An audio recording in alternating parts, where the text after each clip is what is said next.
प्राकृतिक चिकित्सा पद्धति के 10 मूलभूत सिद्धांत हैं, 10 प्रिंसिपल्स ऑफ नेचुरोपैथी, जिसके आधार पर रोगी की चिकित्सा और स्वास्थ्य शैली खड़ी हुई है। सबसे पहले एक एक करके इन 10 सिद्धांतों की चर्चा करेंगे, उसके बाद में एक एक करके सभी के ऊपर टिप्पणी करेंगे और विस्तार से सबको समझेंगे। वीडियो ज़्यादा बड़ी हो जाने के कारण यदि ज़रूरत पड़ी तो इसको 2 भागों में विभाजित करके प्रकाशित किया जाएगा। पहला सिद्धांत है, सभी रोगों का कारण एक और उनकी चिकित्सा भी एक। दूसरा सिद्धांत है, रोगों का कारण कीटाणु नहीं हैं। तीसरा सिद्धांत, तीव्र रोग हमारे शत्रु नहीं, हमारे मित्र हैं। चौथा, प्रकृति स्वयं चिकित्सक है। पांचवा, चिकित्सा एक रोग की नहीं बल्कि पूरे शरीर की होती है। छठा, रोग निदान की आवश्यकता नहीं है। सातवां, जीर्ण रोगों के इलाज में समय लग सकता है। आठवां, प्राकृतिक चिकित्सा पद्धति में दबे हुए रोग उभर के बाहर आते हैं, जिसे उभाड़ चिकित्सा कहते हैं। नौवां, मन, शरीर और आत्मा तीनों की चिकित्सा की जाती है। 10वां, प्राकृतिक चिकित्सा पद्धति में उत्तेजक औषधियों का कोई भी स्थान नहीं है। यह हैं 10 सिद्धांत। अब एक एक करके विस्तार से सबकी चर्चा करते हैं। तो सबसे पहला सिद्धांत, सभी रोगों का कारण एक और उनकी चिकित्सा भी एक। प्राकृतिक चिकित्सा पद्धति के अनुसार जितने भी रोग शरीर के अंदर उत्पन्न होते हैं उन सब का एक ही कारण है और उन सब का मूल कारण है शरीर के अंदर विजातीय तत्वों का एकत्रित हो जाना। वैसे तो हमारे शरीर की ऐसी व्यवस्था है कि शरीर समय समय पर मल, मूत्र, पसीना, बलगम नाक और मुंह के द्वारा, आँखों के आगे जो मल जमा हो जाता है, रात को सोने के बाद सुबह जो आँखों के अंदर मल जमा हो जाता है, कानों से मल निकालना, नाखून, बाल, इन सब माध्यमों से प्रकृति समय समय पर शरीर से विजातीय तत्वों का निकासन स्वयं ही करती या हमसे करवाती रहती है। परंतु फिर भी शरीर के अंदर कुछ तत्व एकत्रित हो जाते हैं, उनका ही कारण रोग हैं। जिस प्रकार से खांसी होना, जुकाम होना, बुखार होना, बलगम, दस्त, वमन, यह सामान्य रोगों की यदि चर्चा करें, इन सब का कारण एक ही है कि शरीर के अंदर विजातीय तत्व एकत्रित हो गए।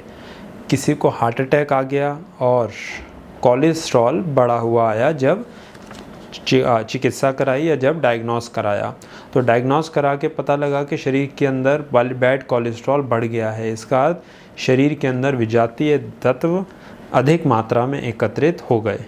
तो जितने भी रोग हैं, या यह समझें कि कुछ लोग हैं जो अप्राकृतिक व्यवहार करते हैं, रात को देर से सोना, अप्राकृतिक भोजन करना, बाहर का खाना खाना, तला हुआ, भुना हुआ, मिर्च मसाले अधिक खाना, शुद्ध शाकाहारी भोजन ना करना, इस प्रकार की जीवन शैली जो लोग जीते हैं, अब उनमें से सभी लोगों को अलग अलग प्रकार के रोग उत्पन्न हो जाते हैं। किसी को पेट की समस्या, किसी को स्किन की समस्या उत्पन्न हो गई, किसी को गैस बन रही है, किसी को एसिडिटी बन रही है। परंतु इन सब का जो कारण था वो था जीवन शैली गड़बड़ होना। अब जीवन शैली गड़बड़ होने के कारण शरीर के अंदर विजातीय तत्व इकट्ठे होने लग गए, जिसके कारण रोग तो अलग अलग उत्पन्न हुए, परंतु उनको यदि मूल में देखा जाए तो उनका कारण एक ही है। तो प्राकृतिक चिकित्सा पद्धति के अनुसार सभी रोगों का एक ही कारण है और वह कारण है शरीर के अंदर विजातीय तत्वों का एकत्रित हो जाना, और उन सब की चिकित्सा भी एक ही है। वह चिकित्सा है शरीर के अंदर से उन विजातीय तत्वों का या द्रवों का निकासन कर देना, भोजन के माध्यम से, उपवास के माध्यम से, या जल चिकित्सा के अंतर्गत जो अन्य इसके विभिन्न अंग बताए गए हैं, जैसे अनीमा, कुंजल, पानी अधिक मात्रा में पीना, पानी को औषधि बनाकर पीना, इस प्रकार से। तो जल चिकित्सा, अग्नि चिकित्सा, आकाश तत्व चिकित्सा, वायु तत्व चिकित्सा, खाद्य तत्व चिकित्सा, पृथ्वी चिकित्सा, इन सब के माध्यम से शरीर में से विजातीय तत्वों का निकासन कराया जाता है। उसी के आधार पर यह सिद्धांत है कि सभी रोगों का कारण एक और उनकी चिकित्सा भी एक। अगला सिद्धांत है, रोगों का कारण कीटाणु नहीं है। कीटाणु, परमाणु या छोटे छोटे जीवाणु जिनको हम नंगी आँखों से नहीं देख सकते हैं, इनको देखने के लिए यंत्रों की आवश्यकता पड़ती है, और कुछ तो उससे भी सूक्ष्म हैं जो यंत्रों से भी नहीं दिखते। अब अधिकतर चिकित्सा पद्धतियां जो हैं उनका ऐसा मानना है कि शरीर के अंदर कीटाणु बाहर से आते हैं और शरीर के अंदर अटैक करते हैं। यह एक तथ्य या एक दूसरी थ्योरी हो सकती है, परंतु प्राकृतिक चिकित्सा पद्धति ऐसा बोलती है कि कारण जीवाणु नहीं है या कारण कीटाणु नहीं है, कारण है आपके शरीर की रोग प्रतिरोधक क्षमता का कम होना, क्योंकि कीटाणु तो शरीर के अंदर और बाहर हर समय ही हैं, या कहें उन्हीं से शरीर बना है या उन्हीं से शरीर चल रहा है। अब यदि वातावरण में कीटाणु हैं या एक भोजन खाया है जो बासी है और उसके अंदर कुछ कीटाणु उत्पन्न हो गए हैं जो अब आपके शरीर के अंदर जाके रोग उत्पन्न करेंगे। 4 लोगों ने वो भोजन खाया, एक की तबीयत खराब हो गई और 3 की नहीं हुई, या 3 की हो गई 1 की नहीं हुई, या 2 की हो गई और 2 की नहीं हुई। तो कीटाणुओं ने सबके शरीर के ऊपर एक जैसा प्रभाव नहीं दिखाया। यह निर्भर करता है आपके शरीर की रोग प्रतिरोधक क्षमता के ऊपर कि आपके शरीर के अंदर कितनी क्षमता है उन कीटाणुओं से लड़ने की। तो उसके आधार पर यह सिद्धांत है कि रोगों का कारण कीटाणु या जीवाणु नहीं है, क्योंकि वह तो सबके लिए बराबर है। यदि वह वातावरण में है या भोजन में है तो वह भोजन सब कर रहे हैं, और वायु भी सबके शरीर के अंदर एक ही समान की जा रही है, परंतु एक व्यक्ति को वही कीटाणु रोगी बना देते हैं और दूसरे के शरीर पे वो कोई भी दुष्परिणाम नहीं दिखाते हैं। तो यह निर्भर करता है कि आपके शरीर के अंदर यदि तो पहले से ही कमज़ोरी है या मल एकत्रित है तो बाहर से कीटाणु आते हैं और उनको वैसा माहौल या वैसी स्थिति या वैसा वातावरण मिलता है जिससे उनकी संख्या में वृद्धि होने लग जाती है, और वह वृद्धि होकर सब कीटाणु आपके स्वास्थ्य के ऊपर आक्रमण करने लग जाते हैं। और यदि तो आपके शरीर के अंदर रोग प्रतिरोधक क्षमता अधिक है और शरीर के अंदर विजातीय तत्व एकत्रित नहीं है, मल शरीर के अंदर एकत्रित नहीं है, तो उनको पनपने की सुविधा नहीं होती और शरीर उन कीटाणुओं से लड़कर स्वस्थ बना रहता है। तीसरा सिद्धांत है, तीव्र रोग हमारे शत्रु नहीं हैं। तीव्र रोग क्या होते हैं? तीव्र रोग होते हैं बुखार, वमन, उल्टी, दस्त, जुकाम। यह सब रोगों को तीव्र रोग कहा जाता है, जो तुरंत उत्पन्न हो जाते हैं, किसी भी समय उत्पन्न हो जाते हैं या बार बार उत्पन्न होते रहते हैं। लगभग हर व्यक्ति को कुछ कुछ समय के बाद खांसी, जुकाम, बुखार, दस्त, वमन, उल्टी ऐसी समस्याएं कभी ना कभी थोड़े थोड़े समय के बाद झेलनी पड़ती हैं या शरीर में देखने को मिलती हैं। अब सबसे पहले जानना पड़ेगा कि इनका उत्पन्न होने का कारण क्या है, तब हम इस सिद्धांत को ठीक से समझ पाएंगे कि यह रोग हमारे शत्रु नहीं हैं, हमारे मित्र हैं। अब आपने कुछ ऐसा भोजन किया जिसको आपका शरीर स्वीकार नहीं कर रहा है, जो आपने शरीर की प्रकृति के विपरीत शरीर के अंदर डाल दिया, मन के अधीन होकर या इंद्रियों के अधीन होकर।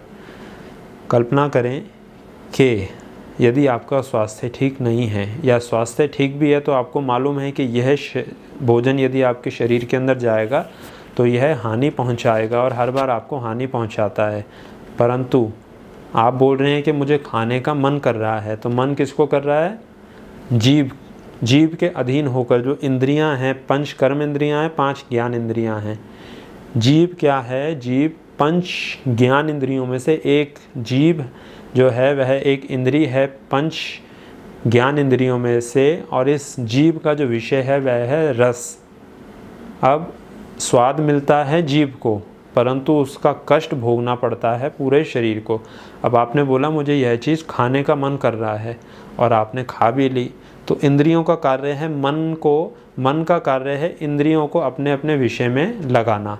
अब मन ने इंद्रियों को अपने अपने विषय में लगा दिया और आपने बोला कि अब मुझे यह खाने का मन कर रहा है, और आपने खा लिया, और अब थोड़ी देर के बाद आपको वमन हो गया, उल्टी हो गई, क्योंकि आपने वो भोजन कर लिया जो शरीर की प्रकृति के विपरीत था, परंतु आपने इसलिए किया क्योंकि वो खाने का मन कर रहा था। अब शरीर की प्रकृति के विपरीत था, तो अब शरीर उसको स्वीकार नहीं कर रहा है और उसको निकालने का मार्ग चाहिए। तो वमन सबसे सुविधाजनक मार्ग है शरीर के लिए उस भोजन को बाहर निकालने का जो उसके प्रकृति के विपरीत है। आप अभी भोजन खाइए और कुछ ही मिनट के अंदर आपको वमन होने की इच्छा होगी और वमन हो जाएगी। अब वमन हुई, या आपको दस्त भी हो सकते थे, आपने कोई ऐसा भोजन खा लिया जिसको शरीर ने स्वीकार नहीं किया और आपको दस्त हो गए। अब हम क्या करते हैं कि तुरंत ही जाकर दवाई ले लेते हैं। वमन हुई तो यह सोचे और समझे बिना कि वमन क्यों हुई, उसका कारण क्या है। कारण ये कि कुछ ऐसा भोजन खा लिया जो शरीर स्वीकार नहीं कर रहा है, तो उसको निकाल देना ही आपके हित में है, परंतु आपने उस वमन की इच्छा को या वमन को रोकने के लिए एक दवाई खा ली। अब दवाई क्या कार्य करती है, वो जो उभर के बाहर आ रहा था लक्षण या वो भोजन जो शरीर स्वीकार नहीं कर रहा था, दवाई उसको शरीर के अंदर ही रोक देती है या दबा देती है। ऐसे ही दस्त हुए तो आपने उसकी दवाई खा ली। बुखार हुआ, अब बुखार होता है तो बुखार में गर्मी बहुत अधिक लगती है, यूरिन का कलर येलो हो जाता है, पेशाब का रंग पीले रंग का हो जाता है। उसका कारण है कि शरीर से विजातीय तत्व अधिक मात्रा में निकल रहे हैं। फिर पसीना भी अधिक मात्रा में आता है, पसीने के माध्यम से शरीर की गंदगी को बाहर निकाल रहा है रोम कूपों से। अब आपने बुखार की भी दवाई खा ली, तो सब तरफ से जो भी शरीर के मार्ग थे विजातीय तत्वों को बाहर निकालने के, आपने दवाई खा के सबको बंद कर दिया। फिर कुछ समय के बाद कोई बड़ा रोग शरीर के सामने आता है, जब हम सालों सालों इन सब चीज़ों को शरीर के अंदर दवाई खा के दबाते रहते हैं। अब यह उत्पन्न क्यों होते हैं, क्योंकि शरीर की सफाई के लिए। आपको बुखार हुआ तो इसका अर्थ है कि आपके शरीर में कुछ ऐसे तत्व जमा हो गए जिसको निकालने के लिए शरीर मार्ग ढूंढ रहा है। जब हमें जुकाम या खांसी होती है तो बहुत सारा बलगम बाहर निकलता है। वह बलगम कहाँ पे था, सब जमा हुआ था। जो हम कहते हैं छाती में बलगम जमा हुआ है या नाक में बलगम जमा हुआ है। और जुकाम के बाद आप देखेंगे जुकाम लगभग 3 दिन तक रहता है, 3 से 5 दिन तक। 5वें दिन के बाद बिल्कुल ठीक हो जाता है और उसके बाद आप चेहरा, सांसें, माथा, नाक, आँखें और छाती बिल्कुल हल्का अनुभव करते हैं, क्योंकि उन सब में बलगम जमा हुआ था, वो बलगम बाहर निकल गया है। यह सब हैं तीव्र रोग जो शरीर की शुद्धिकरण की एक प्रक्रिया है या आपको स्वास्थ्य प्रदान कराने की विधि का ही एक अंग है, परंतु हम इनको अपने शत्रु समझकर दवाई खाकर इनको शरीर के अंदर ही रोक देते हैं। इस सिद्धांत के अनुसार यह सभी रोग हमारे शत्रु ना होकर हमारे मित्र हैं, जो हमें स्वास्थ्य प्रदान कराने के लिए ही पैदा होते हैं। परंतु अब इसका अर्थ ये नहीं है कि आपके शरीर के अंदर यदि ताप उत्पन्न हुआ है, बुखार, ज्वर आया है, दस्त हुए हैं या वमन हो रही है या जोड़ों में दर्द हो रहा है, बलगम हो रहा है, तो इन सब की आप चिकित्सा ना करें।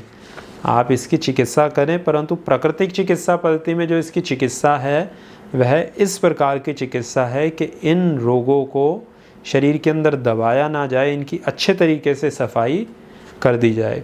जिस तरीके से बुखार हो रहा है तो अधिक पानी पीने के लिए निर्देश दिया जाता है, जिससे कि अधिक मात्रा में शरीर से यूरिन निकल पाए, जिससे कि अधिक मात्रा में शरीर से विजातीय तत्व बाहर निकल पाएँ और शरीर को पानी की कमी ना हो।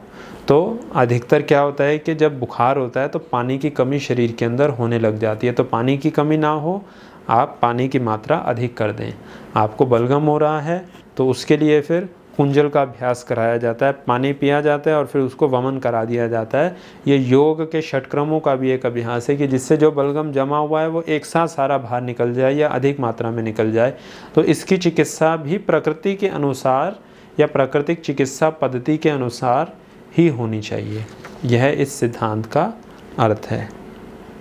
चौथा सिद्धांत है प्रकृति